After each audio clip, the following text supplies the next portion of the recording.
Hi there, beautiful souls. This is a quick update with Grada.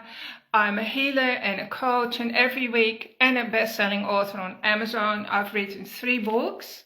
You Are the Miracle, which would be a fantastic Christmas present for yourself to read. Alchemy of Love. This is how you connect with. It's full of stories how you can connect with the universe and your intuition. And The Underbelly, From Fear to Freedom, which is about my dark night of the soul. And when you read it, you will recognize parts of yourself in it, and it helps you to transform areas of your life where you feel stuck right now.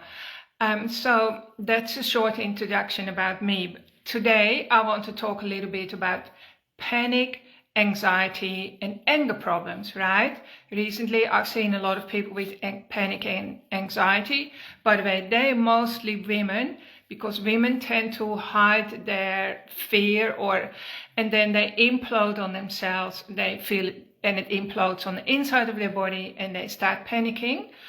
Also, men can do that as well, of course, but men are more comfortable with anger because anger gives you energy and it has more of a protective element. So they can suffer from explosion or too much aggression, and that can be out of control as well. It's actually the same coin. It's just 2 aspects of the same coin, right? So, and when our nervous system is overstressed, we will flip from fear to anger, fear to anger. That's called the survival system. And some people will literally stay in survival mode for many years of their life, and they can't really enjoy their life, of course, because it creates tremendous pressure on the inside of your body and also in all your relationships. So I quickly wanted to talk about that panic and anxiety and anger come from a different part of your mind than your conscious mind. So our mind, we have 2 minds. Well, some people will say we have 3 minds. We also have our higher mind, or your spiritual side, of course, your spiritual self, right? The spiritual self will take over in times of sheer distress. It will tell us what to do and take care of us. Most of the time, the spiritual mind is in the background of our lives, and we can connect with it when we meditate. But our normal human self, you could call, has a conscious mind and a subconscious mind. Now, the conscious mind is the part that you use when you engage as a student at school, when you listen to people, and it's like active during the day. It goes to sleep at night. When the subconscious mind is fully on board, then 100%. And so this is why healing happens mostly at night, right? Because the conscious mind is not in the way interrupting the process of the healing. The subconscious mind, though, is in charge of 98 to 99% of your life, right? And this is the tricky part, because we don't know how to relate to our subconscious mind. We think we can relate to our subconscious mind and tell it what to do, when the subconscious mind doesn't hear that language. So the conscious mind has thoughts, right, and reason and logic, and its constructed mentality, or the constructed reality, you could say. And the subconscious mind is the realm of feelings, memories, pictures, images. And it's definitely not the realm of logic. Okay, so when people are panicking and they have anxiety, and I totally relate to that, because I spent 2 months in a psychiatric hospital back in 2008 with full-on panic disorder. Logic and reason are not going to get you out of panic attacks, right? Or even anxiety. So for that, you need a different approach, and you need to be able to connect with your subconscious mind in the good moments of your life, right? Because when you are fearful and panicky, it's really, really hard to connect with anything. So if you are suffering from panic attacks and anxiety, I can help you. I know what that feels like, and I've developed ways and means and methods to help you connect in with the traumas, the trauma energies that are being triggered in the cobwebs of your subconscious mind, so that we can clear them, delete them, neutralize them, and reset your nervous system and recalibrate your subconscious mind, so you start operating from peace, calm, and harmony, right? You start to thrive. Many people don't understand that our ancestors, including our parents, by the way, all lived in survival mode, and they passed those programs on to us, and this causes us to live in survival mode as well. And when we're living in survival mode, it means we're always just riding on adrenaline or cortisol, which are the stress hormones, which gives us like tunnel vision, so we don't get the big picture of our life, and we can't expand, grow, and thrive easily. So it's really important that you learn how to tune into your subconscious mind, into the feeling, sensing part of you, and learn to listen to it. So when people suffer from fear and anxiety or anger, there's a lot of shame around it, right? There's stigma around it. It's seen as maybe bad, or it's a negative emotion, or it's like something to be ashamed of, or a weakness. And so that causes us to push it down even further. But I want you to know that there is no such thing as negative emotions. All emotions are simply a signal from your soul that something is out of alignment between you and your higher self, right? So rather than squashing those emotions, we need to listen to them, tune into it, find out what it's trying to tell you, and then change something in your life. So for example, a few weeks ago, I had a client, I will call her Kate, right? And it's actually a few weeks ago, she came to me because for a recent upgrade, right? So she comes every month now for a retune up, for a recalibration. But when she first came to me, she had this really strange thing going on, that she was super amazing at work, right? So superwoman at work, she was capable, everyone relied on her, she was successful, she was great in meetings, she could multitask, and she was confident as well and happy. And then, however, when she got home, as soon as she stepped into her front door, she would feel like the exact opposite. So then crippling doubt would hit her, right? And the inner critic would start attacking her. And actually what that meant, that she just couldn't rest. She could never relax. It was like a lose-lose situation, because of course, as exciting as work was, it drained her energy. And then when she came home, she couldn't relax properly. And she had all these conflicting emotions going on that stopped her from resting and connecting with herself. And so her life just became very topsy-turvy. And when she first came to me, she thought she was going insane, right?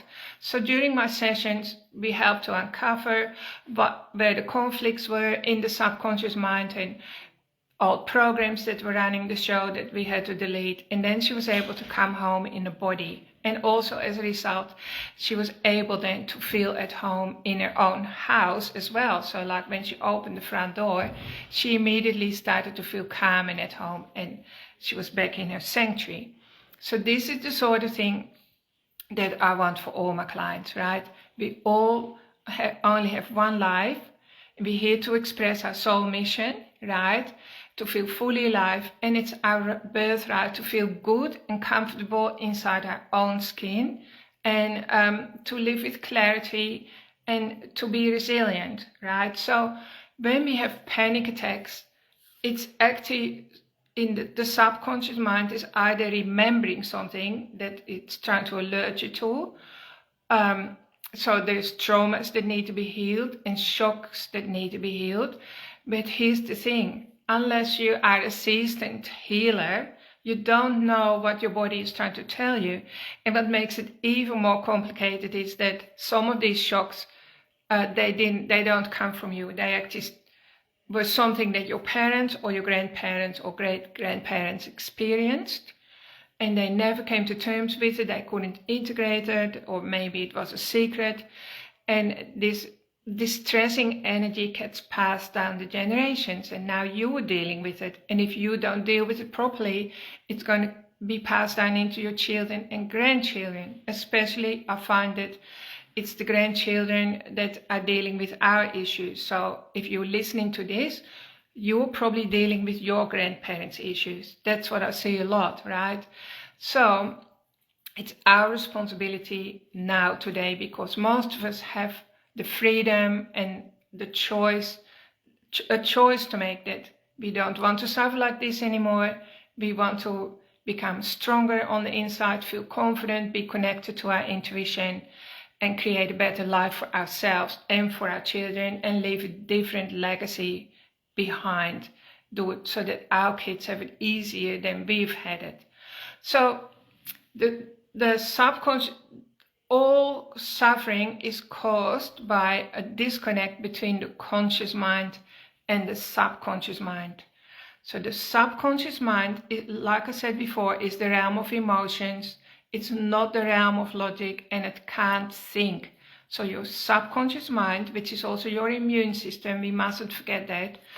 Your immune system can't think for itself. It only feels, and it has like a deep connection to the spiritual world, right? It has a highway to the spiritual world. So it does have all access to all the resources in the universe. And this is why people sometimes make a miraculous recovery when they change their mindset, or when they start to listen and tune into their subconscious mind. But we can never, ever outperform the frozen, destructive, limiting programs that are stuck in our subconscious mind. We can never outperform that with our conscious mind, just by becoming more stubborn, working harder, pushing through, be more determined, all of that. That's not how it's going to work. That's going to make you burn out and break you in the end.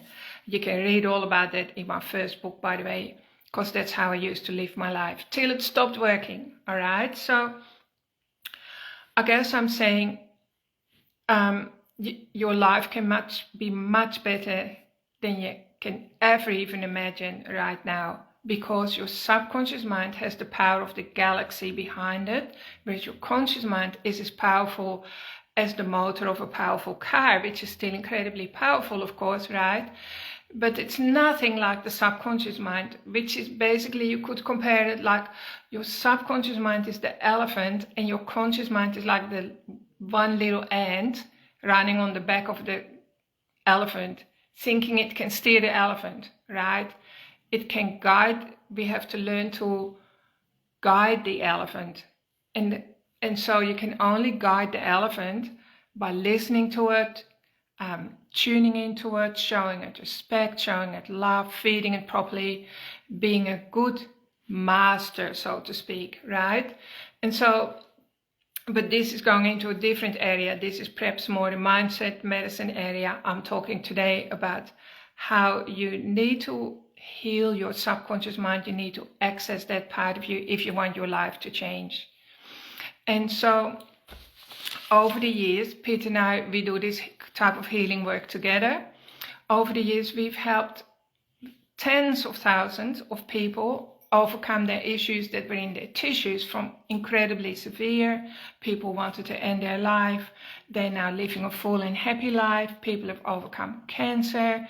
We work with children because children, of course, they are 100% subconscious mind, so that's easy. We work with babies, we work with old people, we literally work with people of all ages. So if you're suffering from stress and anxiety or other issues that are crippling you, or anger problems, for instance, please come and book for a session with either Peter or me. We both do the same thing, and we can immediately let some light in and help you shed some light on the subject. We know how to tune into your body really, really fast and pull out the little programs that are blocking the computer, so to speak, and then it's like all the energy starts to flow again. And your circumstances will also change, because your circumstances are simply a mirror of what's going on in your deepest core self, in your subconscious mind. So I hope you found this interesting. I know that it's like a big topic, like I could do, a weekend workshop on it, and one time I will do that as well, so that you understand yourself a lot better. And so that you find it easy to be more relaxed and to love yourself more and take better care of yourself and to have more energy and feel healthier and all the rest. But for now, I hope you found this helpful. The article will be connected below the video, so please have a quick look at that as well, because I go into more detail. And I want you to know that if you're struggling with any form of mental illness, there is definitely light at the end of the tunnel. And please reach out for help. Thank you for listening, and I'm looking forward to being with you again next week. Have a really wonderful week in the meantime. Bye for now.